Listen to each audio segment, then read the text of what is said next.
লক্ষ্মীপুরে ধীর গতিতে কমছে বন্যার পানি, দেখা দিয়েছে বিশুদ্ধ খাবার পানির সংকটে নানা ধরনের পানিবাহিত রোগে আক্রান্ত হচ্ছে শিশুরা। বিস্তারিত জানিয়েছেন প্রতিনিধি মেহেরাজউদ্দিন রবিন।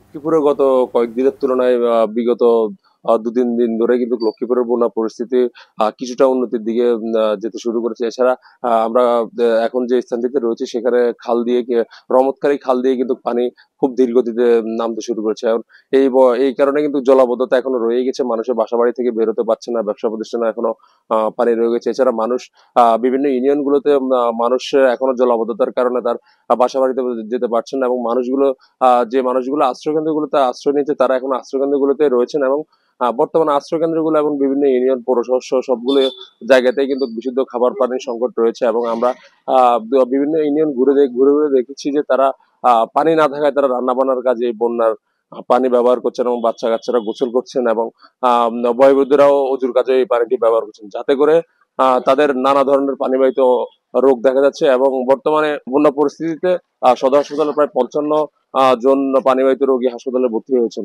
লক্ষ্মীপুর থেকে এই ছিল আমার কাছে সর্বশেষ।